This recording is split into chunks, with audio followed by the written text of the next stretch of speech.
everyone. Welcome to the program. I'm just going to give it about 30 seconds to allow all of our participants to join. We're so thrilled to have you today. We had about 70 women register for this program, so it's very clear that imposter syndrome, the topic, really resonated with a lot of people. So we're just delighted to have Teresa today. But as I said, I'm just going to give it about 30 seconds before we kick off, just to allow everybody to join.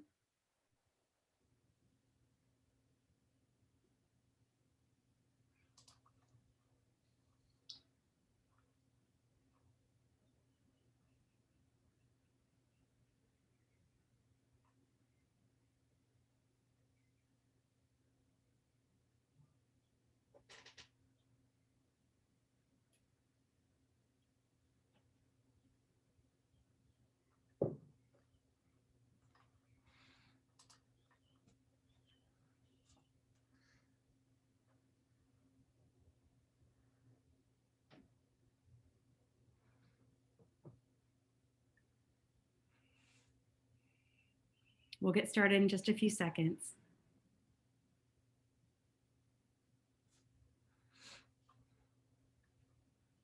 Oops, sorry. I'm already fumbling. All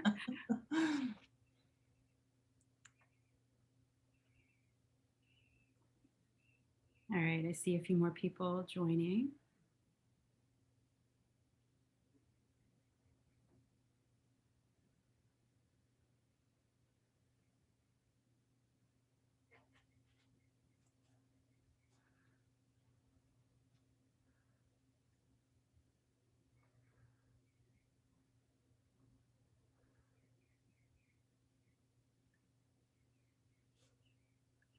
Okay, great. It's about 2 after the hour, so why don't we get started? I have been really excited for this program for a long time. I was introduced to Teresa by Devery Boovner, who a lot of people know. She was, a longtime DC government affairs person for Cargill and other roles. And she introduced me to Teresa in December, and I was just really excited that Teresa was about to come out with this book. I thought it was perfect for WIT. Let me just give a brief background for you, introduction of Teresa. Teresa Sandy is our speaker today. Thank you so much for joining us. Teresa has 25 years of experience in corporate settings, mostly as an HR executive for blue chip companies, Intel and Capital One, Cargill, United Healthcare Group. And as such, she has specialized in leadership development, executive coaching, succession planning, and inclusion and diversity. And somewhere along the way, with all of those responsibilities, she also found time to write, to become an author and a speaker and an expert in this thing called imposter syndrome. And Teresa, as I mentioned, recently published a book called Find Your Fierce, Interrupt Imposter Syndrome and Own Your Success. And in writing the book, Teresa, you say you conducted about 100 interviews with high achieving executives. And what I told Teresa is what I really loved about it is, I am kind of a fanatic about self-help books. I buy them. I buy a lot of them, and actually I've thrown away many of them because I was so disappointed because they were so chock full of. I mean, it's great to have research and anecdotes, but I really wanted tools I could work with, to the takeaways, and I found that in your book, and I was just delighted with it. It's definitely a keeper. It's marked up. And I really look forward to having a conversation with you today about the book. And I just as a note for participants, please feel free to use the chat function to offer feedback, comments, respond to anything you're hearing. But if you have a specific question, it would be great if you could put it in the Q&A, and that will help me keep track of it as we go. And I'll try to tackle some of those questions as we're speaking, and what I don't get to, we'll be sure to hold time for at the end. So with that, I wanted to just kick off by asking you, Teresa, what motivated you to write the book, and what did you want to accomplish with the book? Yeah. Well, first, thank you for having me. The feeling's mutual. I was really excited to come and talk to this group. As you mentioned, I've known Devery for a while now, and She spoke really highly of this group. And so when we finally found the date and the time to do it, it was just, this is the highlight of my week. So thanks for having me. Um, yeah, I mean, imposter syndrome really kind of found me, if I'm being honest. I was working in HR, doing a lot of executive coaching, and I was working with some of the best and the brightest talent. And I started to see this theme in them where they were actually, they had some self-limiting thoughts, particularly the women that I was working with. Mhm. And honestly, if I'm being honest with myself, I felt that way too, especially as my career started to take off. And so I just thought, well, I'm going to make this my personal mission, to just research as much as I can. And the interesting thing is, you find a nugget and you realize, oh, there's a name for this thing, and I'm not alone, and I'm not going crazy. And so then you start learning more and you dig down a little bit more. And what I found was, as I shared what I was learning with the people that I was coaching, it was really resonating. And so I knew there was something there. And, I think the other thing that I discovered was people aren't broken. I mean, you read a lot of things about self-help books, like you mentioned, and sometimes you get this feeling like there's something wrong with you. There's something that you did that was wrong that, has sort of landed you in this place of needing to be fixed.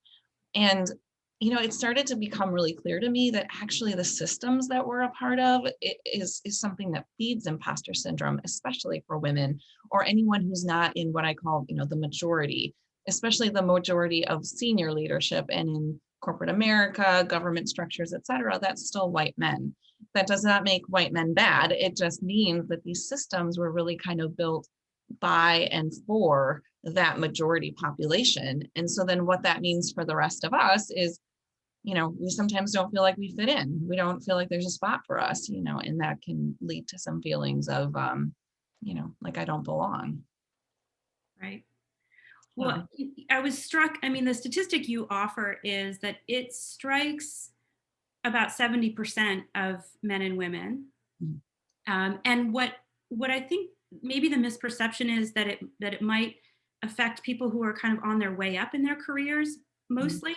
But what you point out is that it's really rampant among high performing, high potential women, which is our membership, of course, in a nutshell, Mhm. and that it's most often triggered at times of peak achievement, right? That when the stakes are highest is when it may strike. And so how and it can prevent women at that point from really owning their accomplishments or accepting recognition for their accomplishments. And so maybe talk about what it is exactly and how does it show up, particularly for women. Yeah. I mean, so just to kind of take a step back, what is imposter syndrome? Obviously for people joining today, there was something about this topic that piqued your interest. So either you knew what it was or you were intrigued by it. But imposter syndrome actually is a theory that was created back in the 1970s by two female professors. So Pauline Clance and Suzanne Imes, and they were working with PhD students at the time. Mhm. And they started to see a trend among their female PhD students that sort of like no matter what their test scores were, no matter what their accomplishments were, these women were having a really hard time internalizing the success that they had. And they were not seeing that same behavior or that same self-limiting belief in the male students that they had. And so it was pretty perplexing for these two professors. And they said, I want to do a study about this. And they found that the big difference between the way the men and the women were experiencing their success was that women were attributing the success to external factors. So, they were citing things like, I was just in the right place at the right time. I got really lucky. One of the quotes from their study is, they felt like they charmed the decision makers and that's how they got into the program. Or, that they were selected because the first choice people weren't actually available. So it wasn't necessarily anything that the women were doing that was wrong. It was how they saw their success coming to them. And so it was really more of a mindset or a belief than any actions that they were doing. But what you think and believe drives what you do, and then what you do drives the outcomes that you get. So it is really important that we understand what our beliefs and our thoughts are, because that's going to drive the actions that we take. So I mean, there's a lengthy textbook definition of what imposter syndrome is, but I always like to say it's a feeling that you're not as great as everyone thought you were, and it's just a matter of time before somebody finds out that you're a fraud, you don't belong in the role, and you're going to get fired. And that's kind of how it manifests. That's kind of how it shows up. So that's usually how I define it. But you ask, well, how does it show up? And I don't think, we don't walk around saying, oh, I'm a failure. It shows up a little more subtle. It can be a little more sneaky. So it's things like we'll turn into superwoman. We start overworking, over analyzing. We might micromanage our teams, or feel the need to have things done, just right or a certain way. So sort of perfectionism tendencies can come up. And a lot of that is because we're operating from a place of scarcity. You know, when we look around the table, if we're one of the only women at the table, or we finally made an achievement and now we're on the leadership team, or whatever the case may be, if there's not a lot of people that look like us and sound like us and follow the same path that we followed, it's not uncommon to feel like failure's not an option. I can't mess this up. If I mess this up, this might be my only shot. And as humans, now this Everything is not becomes high stakes for you, right? yeah, exactly. And it has nothing, this is not just like women feel this way. Any human being who feels like who's operating from a place of scarcity is going to not be as innovative. They're not going to want to take as many risks. They don't want to put themselves out there. And so there's this kind of compounding problem that happens. And that's why I'm so passionate about helping people understand what imposter syndrome is and how sneaky it is when it shows up. Because if it goes unchecked, you can imagine, it can really grow. But often as women, we're acting a part, we're trying to please people, and that stokes that imposter syndrome fire. So does that help kind of? Yeah, I mean, I want to pick up on something you said, the compounding effect of it, because you write in the book that even though imposter syndrome strikes men and women alike, about 70% of men and women, it tends to have a greater impact on women's careers, right? That we tend to self-sabotage ourselves a little bit more. Mhm. How does it hold women back? Yeah, I mean, essentially it can show up in a lot of ways, but one way that it can hold people back, or women back in particular, is it stops us from sharing our greatest talents. And usually we don't share those talents with the people that could benefit the most from it. So, like I said, you're acting a part, you're trying to fit in, and it can hold us back because we're focused on those things, right? We're spending time and energy and effort on looking a part, playing a part, trying to fit in just right. Whereas our counterparts are focused on, the outcomes, and they're focused on their brand, and they're focused on, right, their successes. And so the playing field isn't really level in terms of where we're spending our time. And that also can have a compounding effect because, if you're not focused on exactly the right things, then, you're gonna shortchange what your impact can be. And it can show up also in that you might not put yourself out there for a role. Yeah. So you might not want to raise your hands. I mean, there's some of you might have heard this. If there's a job description and there's 10 bullet points of what's required for the job, I'm stereotyping here, but men will look at that and go, well, I've got 6 of the 10. 2 of them I'm not going to do myself anyway. I'm going to delegate to my team. The other 2, I can fake it till I make it. I'm going to put my hat in the ring. Women will tend to look at that list of 10 and say, well, gosh, I've done 8. I'm working on the 9th. I don't have that 10th. I don't think I'm ready. And that can have an effect on our careers. So, that's not the only reason that women aren't in senior leadership positions. Don't get me wrong. But that's a blind spot that organizations also have. Yeah. Because if they're not aware that women might not be putting themselves forward, right? And I've had this conversation with executives where they'll say, gosh, I really thought Andrea was amazing and talented, but I talked with her and she says she's not ready. She's not comfortable with it. So I guess I'll believe her, right? And so that also can be a cyclical thing that holds women back in their careers. I had heard that in my career coming up, that sometimes there's value in just applying for a job that you may not be ready for, but to show that you have interest and that you have drive. And I think you're totally right that women have a tendency to self-edit that way, to take yourself out of contention for things that you think you may not be qualified for, that men may not really give it a second thought and just go for it. We, I was a negotiator for the U.S. government back in the day, and we used to try to catch each other when we were negotiating with ourselves. We'd say, right, oh, let me take that off the table before you've presented it to the other party, because you think they won't accept it. You say, well, wait a minute, Right. you're I pull that. negotiating with yourself. So I think it's kind of the same thing, right? You're kind of self-editing or taking yourself out of the game. Yeah, Yeah. absolutely. And that has it has a personal cost in your career, and maybe beyond your career, but it also has an institutional cost, I would think, right? That, if there are professional environments where, I don't know, that either sort of don't create the sense of imposter syndrome, but maybe, as you said, don't recognize it, and therefore leave qualified candidates behind, not promoting them when they should. I mean, talk a little bit about the institutional cost of all of this. Yeah, I mean, look, it's a really active conversation about how can we have greater diversity, especially at the top of the house, in senior leadership positions, in the boardroom. And I think that this is one of those factors that is preventing us from having greater diversity. Mhm. Because if an organization doesn't identify this, and maybe they're inadvertently feeding or stoking the fire of imposter syndrome, right? We don't have the diversity in those leadership roles. And data tells us, right, teams are more effective when they have diversity, when they, not just diversity of gender. I mean, a lot of what I talk about in the book has to do with a gender divide. And that's simply because that's the area that I know, and that's the one that I've experienced the most.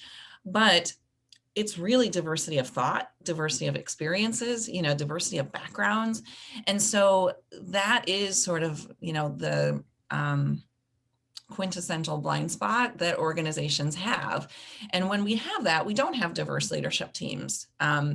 And you pull the thread on that, you don't have diverse supply chains. You've got blind spots about how you serve your customers, how you serve your client base. And I think it ultimately suffers, the organization suffers as well. So not only do the individuals suffer, but the organizations suffer. And so there really is this, downstream impact of not just the individual, but the community and, the broader ecosystem that suffers, when people hold their talents back and we don't get that diverse, awesome, skill set that's brought forward. Well, yeah, you talked about community. I want to come back to that after we talk about your framework, because we are a community. So I want to, end the conversation with how do we help each other as a community. But Yeah. before we do that, let's dive into the meat of the book, which is your framework, and tell us the components of the framework. So explain that first, and then we'll sort of tackle each one of those components. Yeah.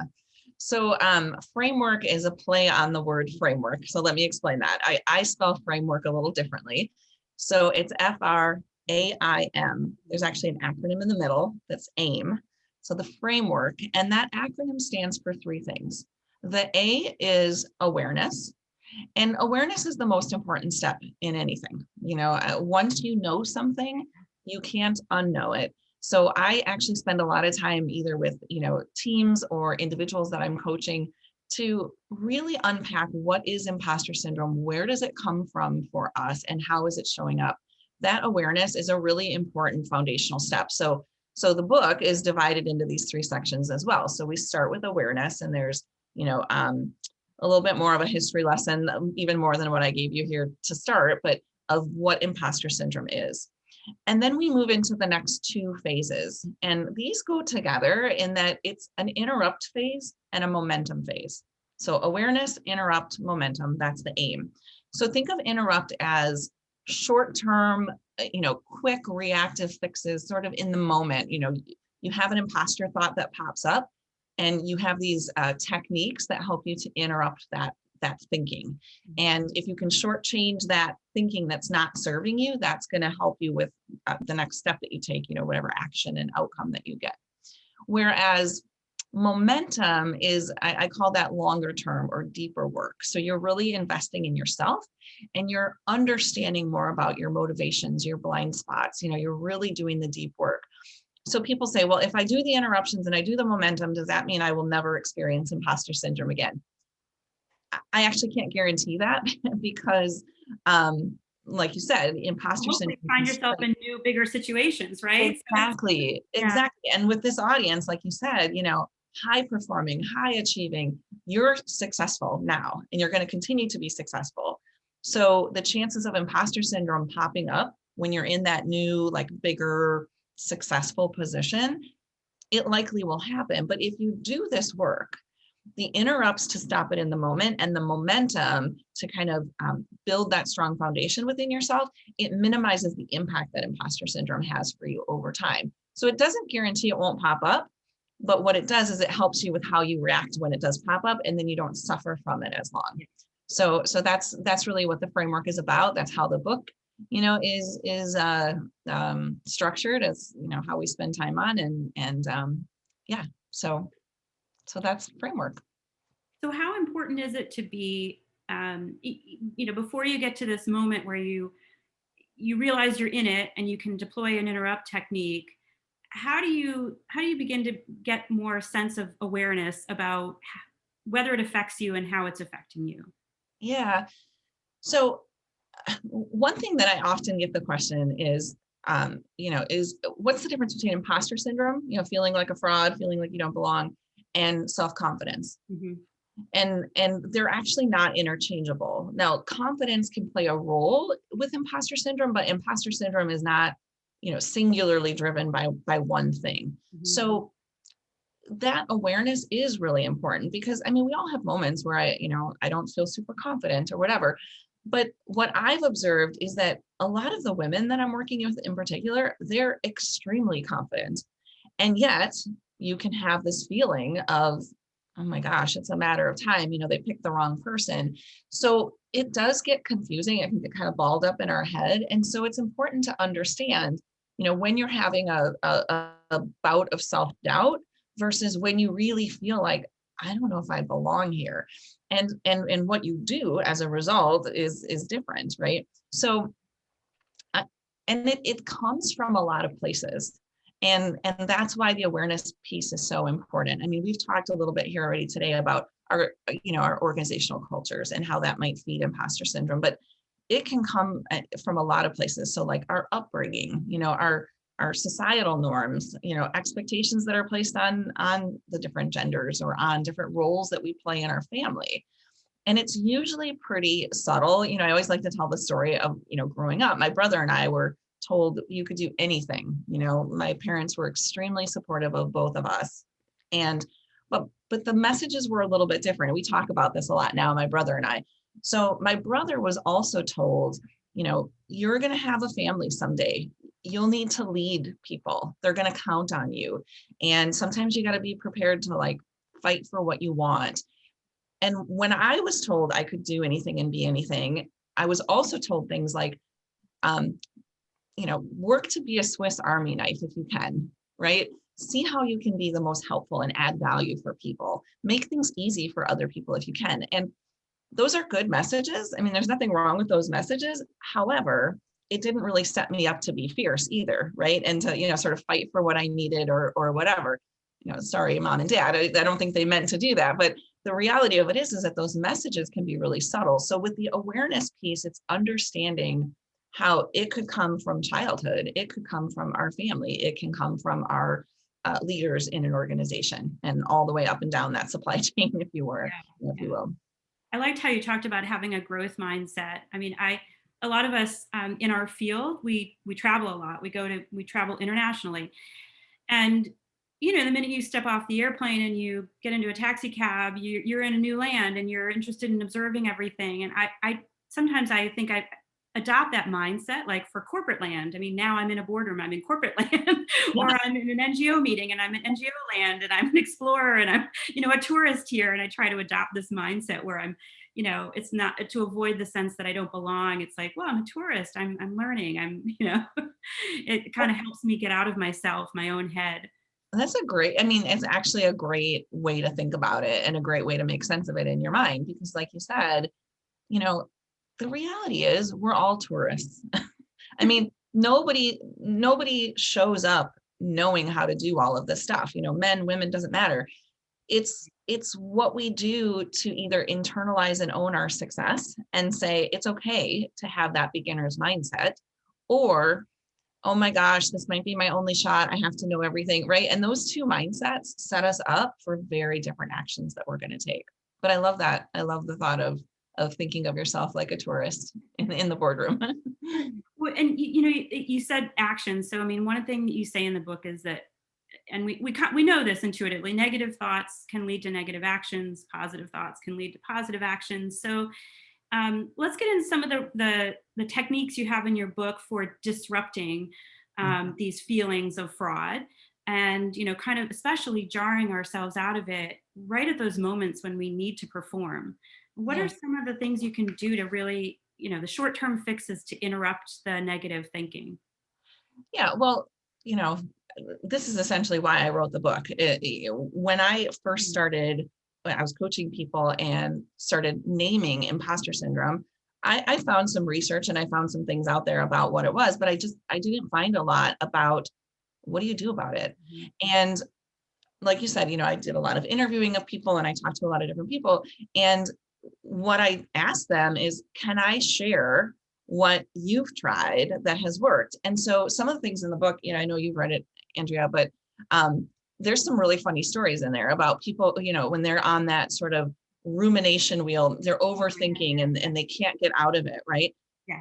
There's one story in the book where the woman came up with a catchphrase or something where she just had to remember a time when she was very open thinking and did not feel scarcity.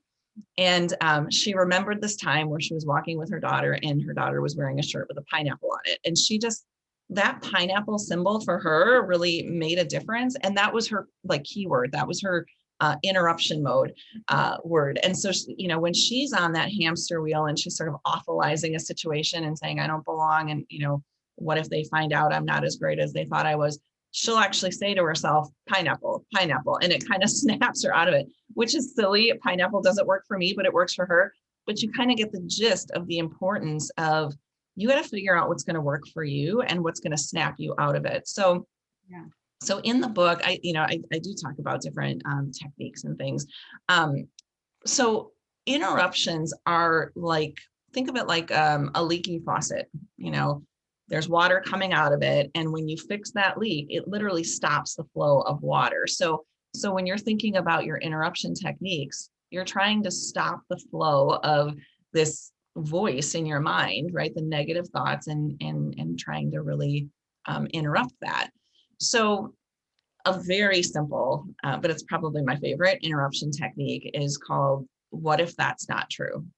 So you're in a meeting and you start feeling like, I got this question, and your brain is telling you things like, they probably asked that question because they're trying to stump the chump, they're trying to trick me, or gosh, I didn't know the answer to that. Maybe I don't belong in this role, maybe somebody else would be better at this. And, our brain starts kind of doing that not kind thing to ourselves. In that moment, if you can just stop and say, well, what if that's not true? What's another possibility? So another possibility is nobody would have known the answer to that. Or another possibility is they're asking that question because it's the right question and they didn't expect me to know it, but it's my job to go figure it out, or I'm going to go guide my team to figure that out.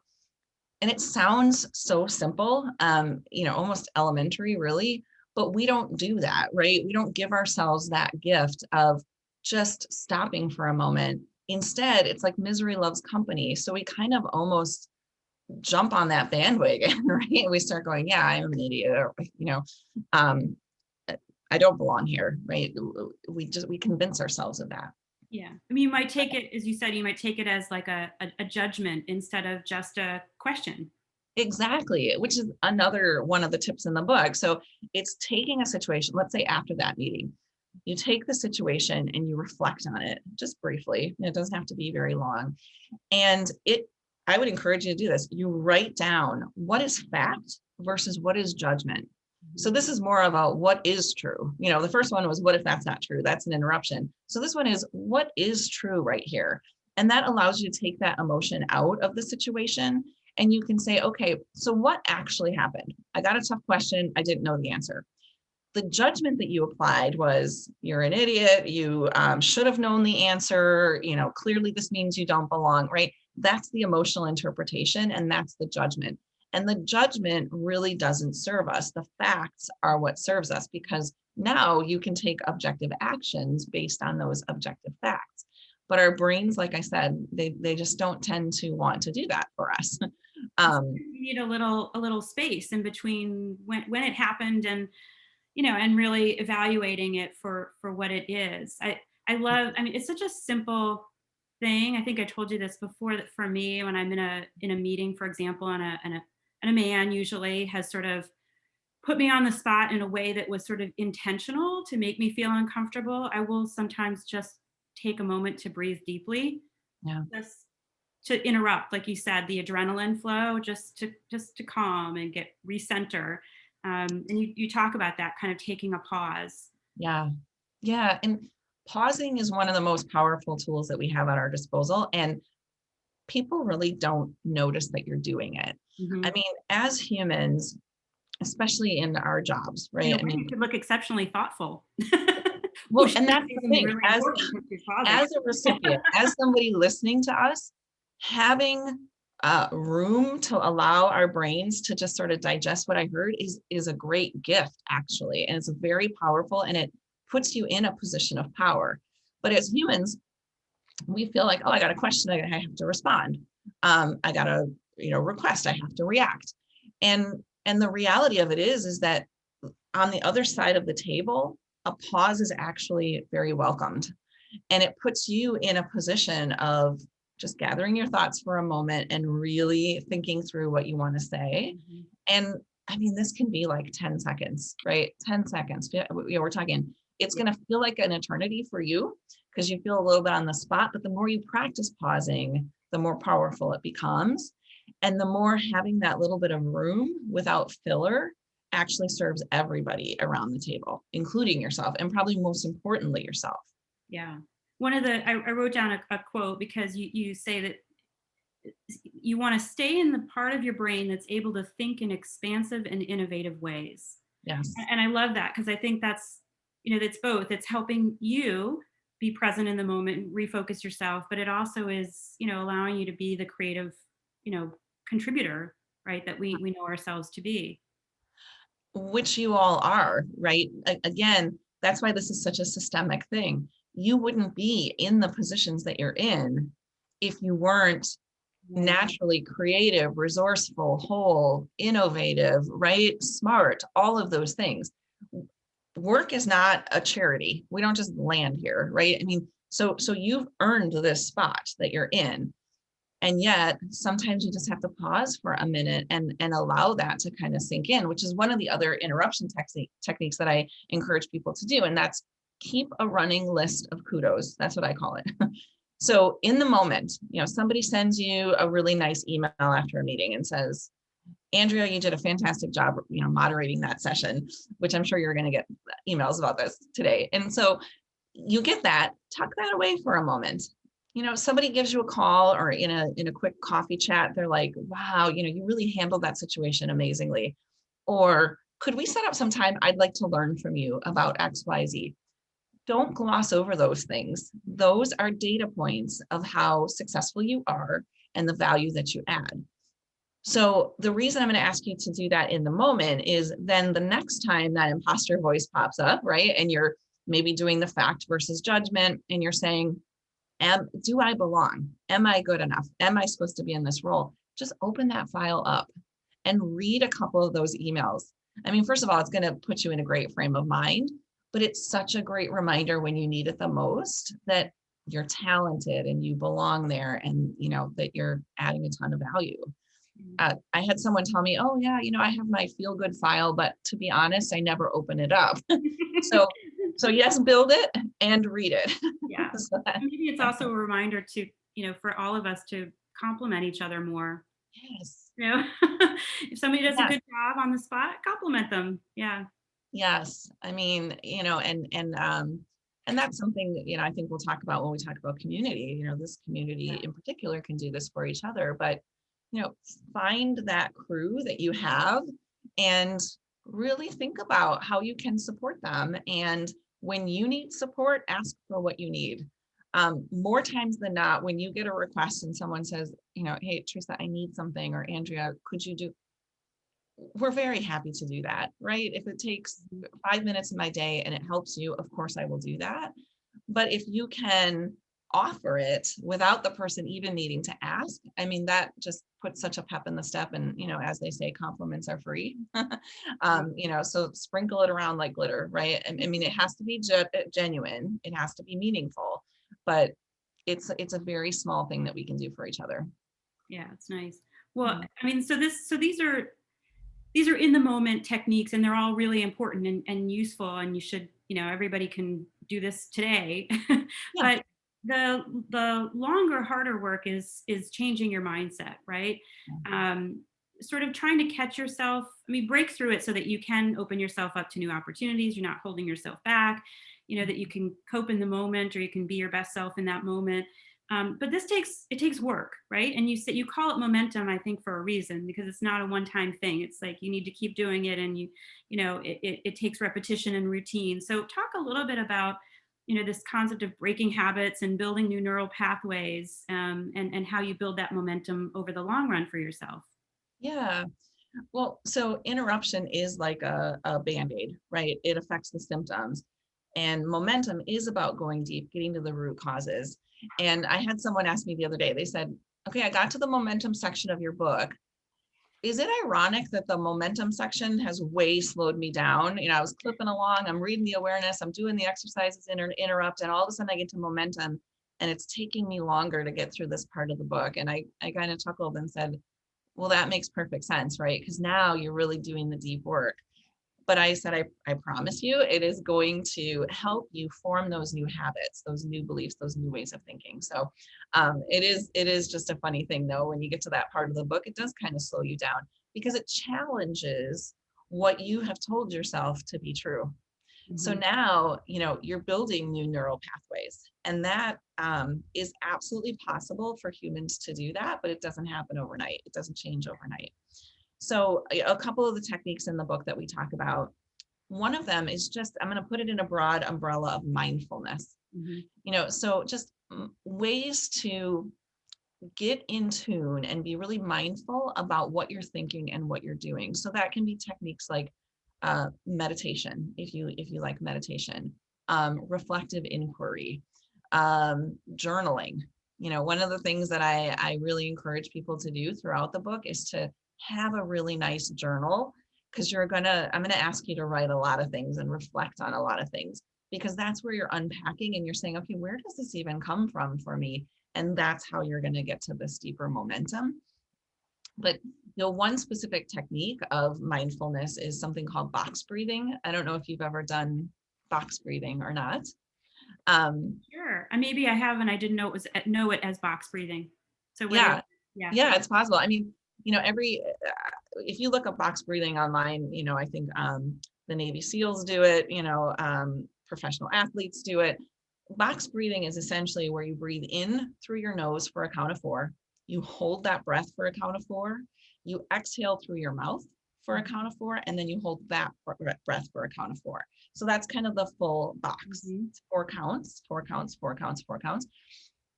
And just doing that even is kind of like the pause, right? But you're gonna start to see that the first time you do it, 4 seconds feels very long. You might feel like you're suffocating a little bit. And that's because, we're up here in our chest in terms of how we're breathing. We're not breathing from our abdomen. And that just gets you Okay. centered. And Yeah. so the more comfortable you get with box breathing, I mean, now it's to a point where I won't even say to myself, I need to do some box breathing. I will just start doing that, in my brain. I'm like 4, 4, 4, 4. And that is a form of mindfulness because it just gets you grounded and centered. Yeah. So that's another one that's really, really important, because when you're grounded and centered, now you can start thinking more clearly. You can start reflecting more clearly, all the good things that come along Yeah. with that. You have one tip that I really love that really gets back around to this sense of community and what we can do for each other. But you talk about it's kind of the extension of doing your own kudos file, which is to build your own personal board of directors. Yeah. You describe that because I think maybe some of us do it without thinking of it that way. But explain exactly what it is so that we can those of us who don't can consciously start to build our personal board of directors. Yeah, absolutely. So, if you think of an organization, you have a board of directors, and that's made up of different people sitting at the table that serve the organization. So maybe you have someone who's, plays the financial steward hat. Someone else looks at the people impact of things. Somebody else really thinks about the membership. Whatever the case may be. Your personal board of directors is essentially the same concept. So similar to an organization, you're thinking about those chairs around the table, figuratively, that can serve you. So my personal board of directors, as an example, I have someone on my board that I think of as my tough love director. Mhm. So this is I have one. this is the woman that I call, and I will say, Rita, I'm really struggling with this right now. And I know that she's going to give me the kick in the pants that I really need. And she's going to tell me what I probably need to hear. In a kind way, in a caring way, but she's not going to really join the pity party. Like, that's just not her. I've got someone else in my board of directors, or my personal board of directors, that's my cheerleader. And he's the person that I call. And no matter what I call him with, Greg is going to go, yeah, but another way to think about it is this, right? And he is just Right. very optimistic, very positive, and he reflects back to me what he sees in that sort of "you've got this" way.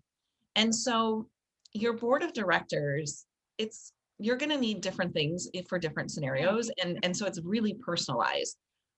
But the one thing I'm going to encourage you to do is similar to your network. So when you need it is not the time to build it. So you really have to assemble that now. And it's just like a board, people can come on the board, people can come off the board, depending on what you need, but you have to assemble it. And I let people know that they're on my board. I'll say, Andrea, I have this thing that I do. I call it my board of directors, but here's what you do for me. And I so appreciate it. And so if you're okay with it, I'm going to call you when I need this. And I have never had someone say, no, don't call, don't call me. I'm not happy to do that for you. Yeah. Um, so it has to be people you trust. It has to be people, that really see you and know you. And that's why this isn't short work. I mean, this isn't something that you just say, oh yeah, I'm going to, build my board of directors tomorrow. It's going to take you a little bit of time, but I guarantee you, especially as women, we can do this for each other. And quite frankly, men do this for each other all the time. I don't know if they walk around calling it personal board of directors, but they do this for each other, Yeah. right? They just have each other's back, and it's so important for us to do the same thing. Yeah, I love that. And I agree with you. I think it's really important to have that person the tough love person. I have a friend who, she's very soft spoken and incisive, but so she delivers the blow, but in a soft way, but she's very clear about it. Right. So, and she knows she's doing me a favor by being direct about it. You need all kinds, as you said, in your life, but I like the idea of thinking of it as your own board of directors, people who are invested in your success, um, and it's just different from a mentor, which is also different from a sponsor. And I wanted to ask you that. I know I have a couple of questions coming in, so I'll save some time in a few minutes. But I really wanted to get to this question of the difference between mentorship and sponsorship. Yes. And that is very different. Both are important. Um, I think of it this way: mentorship is all about sharing knowledge or skill or passing along some kind of wisdom. So, hopefully you all have men in your life and people that you count on to learn from. But sponsors are a little bit different. And sponsorship is more about putting your name behind someone. So you're kind of sticking your neck out for them. And a mentor can do this too, but when a mentor does it, they are sponsoring you. So they're going to advocate for you. They're going to go that extra mile. And this is really important about sponsorship too, is sponsors will bring you into the room when you're not there. So either they will talk about something awesome that you did, they'll put your name forward for consideration for a promotion or a project or, some kind of great opportunity. They're basically vouching for you. And Mhm. that's so important as leaders for us to think about who are we mentoring and who are we sponsoring. I had a leader ask me a couple months ago. They said, "Can you build a sponsorship program for me?" And I had to really pause for a moment because my belief is that sponsorship isn't a program. I can create a mentorship. You have this skill, this person's trying to learn that skill. I can match you Yeah. up. I can programatize that. Sponsorship is you have a connection with someone and you want to have some skin in the game and you want Mhm. to bring them forward. And sponsorship results in access. And that's so important, right? We Actually need doing something for sponsors. somebody instead of just saying, "Hey, go for it." Yeah, yeah. Exactly. So it's so important. So as leaders, it's important to challenge ourselves about who we're mentoring and who we're sponsoring. Not just are we mentoring and sponsoring, but who are we mentoring and sponsoring? Because, and this is the conversation I had with the person that asked me to build a sponsorship program, is I said, I have observed that you are sponsoring every day. Just in this meeting, you talked about Dale and that we all needed to get to know Mhm. Dale. That's sponsorship. Yeah. So really it's about becoming a responsible sponsor and diversifying who you're bringing into the room. Because as humans, we've got bias, we've got preference, we've got blind spots. I always say to have preference and bias doesn't make you bad, it makes you human. Mhm. But you have to be aware of it because if you take action on that preference and bias, that's where you start getting a lot of the same types of people getting promoted, and getting Yeah. sponsored and talked about. Well, Teresa, I have 3 really interesting questions and hard questions, Okay. in the Q&A, Okay.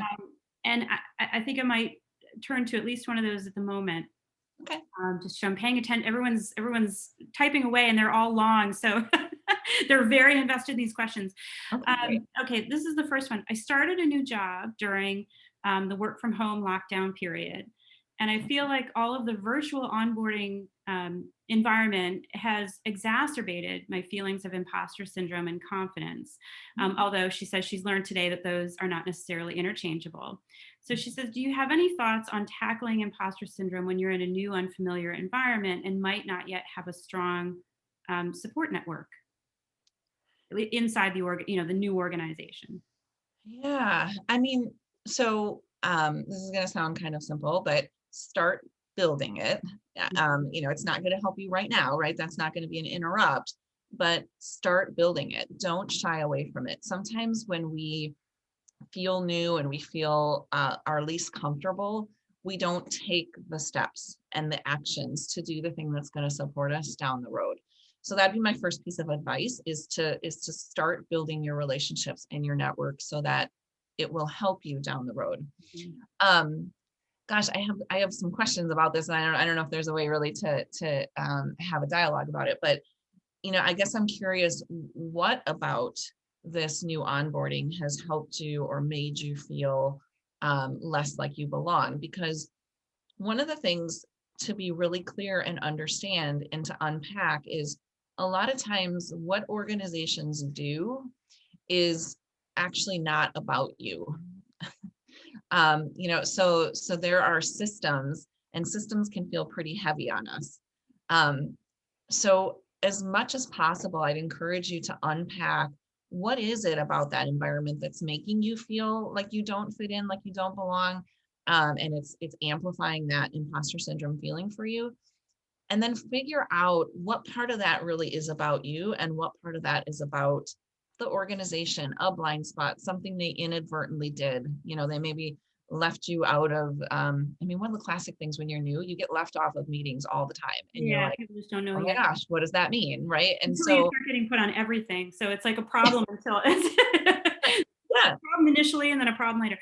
yeah. But do you think, I mean, we didn't talk about this, but do you think that this remote environment is also having an impact on women's, not confidence, but this feeling of fraud that you're having to show up differently than you Yeah. may be used to? Is that more of a struggle for women?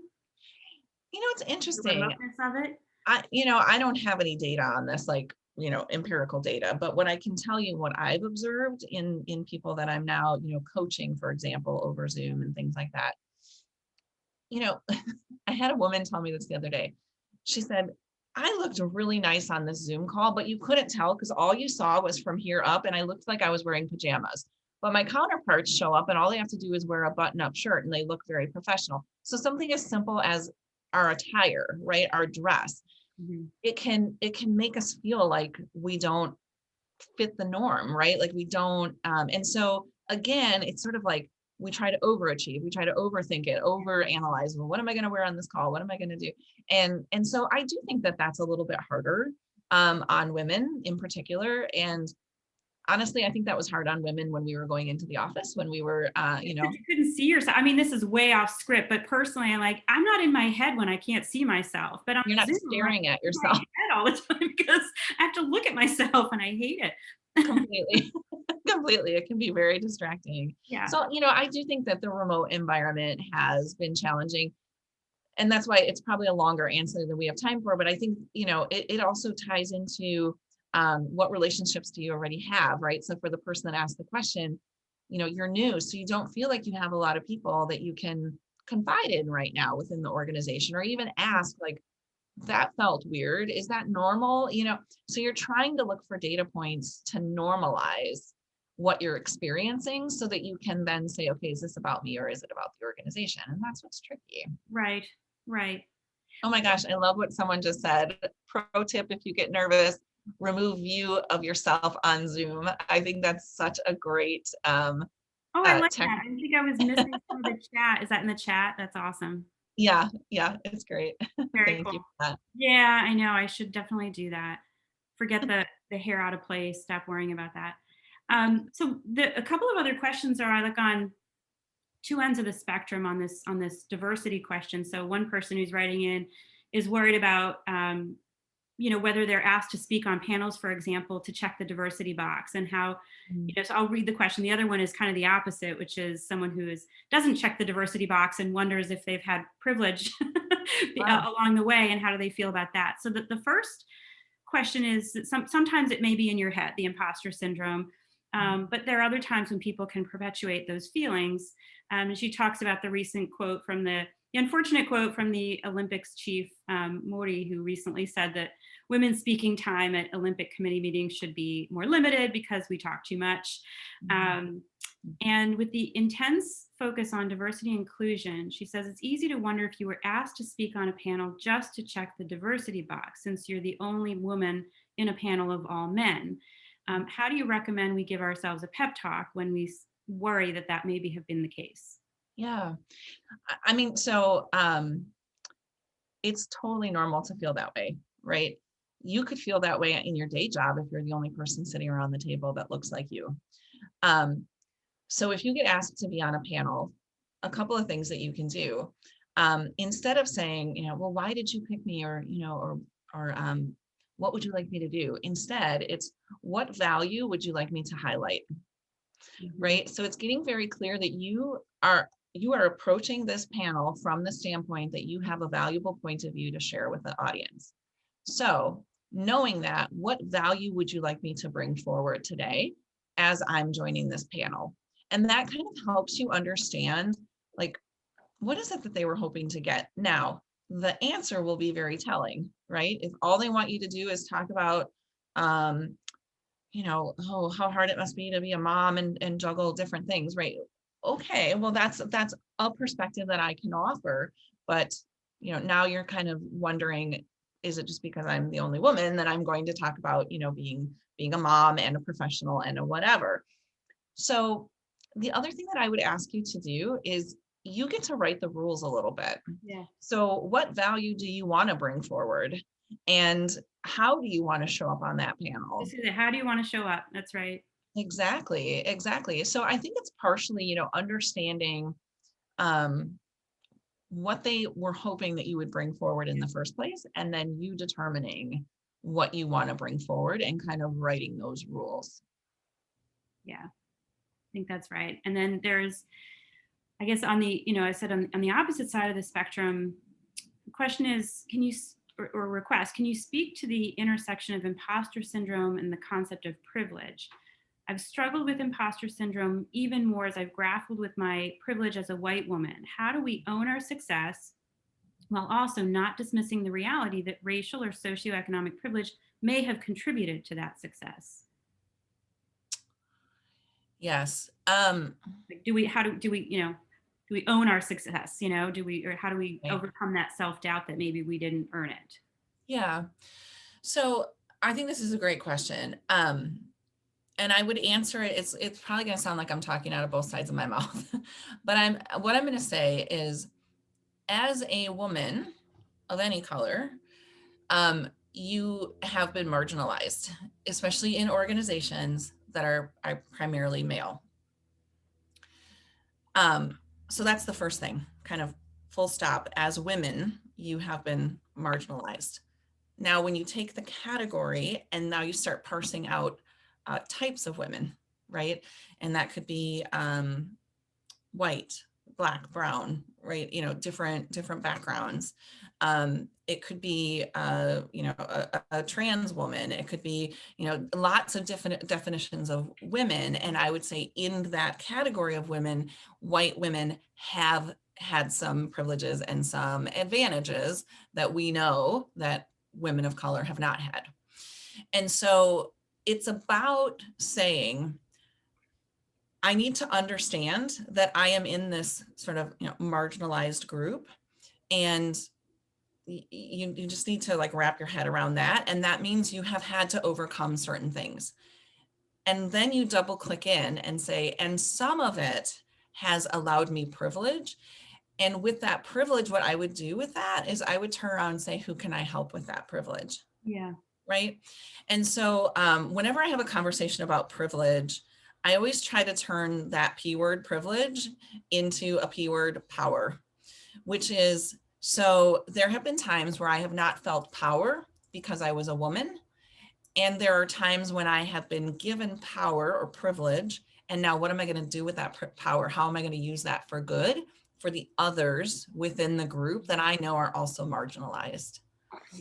Right. So, You talk about a sense of belonging, that some of it is not a lack of confidence. It's just, you're overwhelmed with a feeling that you don't belong. And part of that is, as you say in the book, paraphrasing, that yeah, it's because the people around you don't look like you, right? And you use this example of Tim, the executive, who doesn't just consciously realize that he has a lot of people in the C-suite around him who look like him, who have, it's just a built-in network that is there. And I guess as more women, rise to leadership roles, there'll be more of that. But we have to consciously expand the circles, expand the network, as you said. And that's a lot of why I wanted to do this program yeah, today, was to try to, have the community, the WIT community, do that for each other more consciously. yeah. I love that. I love that.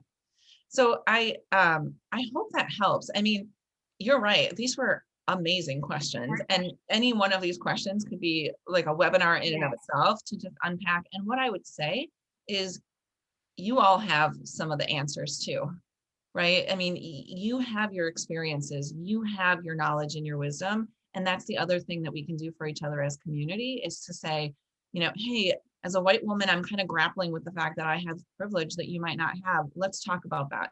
Like, let's unpack that, right? The power of a dialogue and the power of finding your community and your crew and having each other's back and amplifying each other's voices is extraordinarily powerful. And so I just wholeheartedly encourage you to do that for one another. I will do that for you in any way that I can. And so, yeah. Well, on that note, I mean, that's a perfect segue. I want to thank you so much for this wide-ranging conversation. I hope that everybody enjoyed it. And before we go, I want to mention Teresa's book. I could hold it up because I have it right with me. I have a hard time like advancing. There we go. All right. So Teresa's book, you can see I have it. It's all written in and marked up and dog-eared and stuff already. But you can find it on her website. And I really love that you did such a brave thing, by stepping out of your your day job to do this and to write a book, and you put yourself out there. And it is really it is absolutely worth a read. And you're offering a discount with the word WIT, or the acronym WIT, if you put that in. And also for people listening who are managers in their own organizations, if Teresa has offered, if you want to do like an internal session to help women and, basically have the same thing, more of a book club talk though, assign the book for reading and have a talk. Teresa's offered to do that as well. So I can help put you in touch with her or through her website that you just saw. And the last thing I want to say is that I'm pairing this with another professional development program tomorrow on communication skills because I thought it was kind of a nice pairing because you have to show up. This is to teach you how to show up, overcome that fear of fraud and show up. And then one of the things you say in your book, the scholarship behind, is that women rank highly on a lot of leadership qualities, most in fact, and have this trait of having a vision.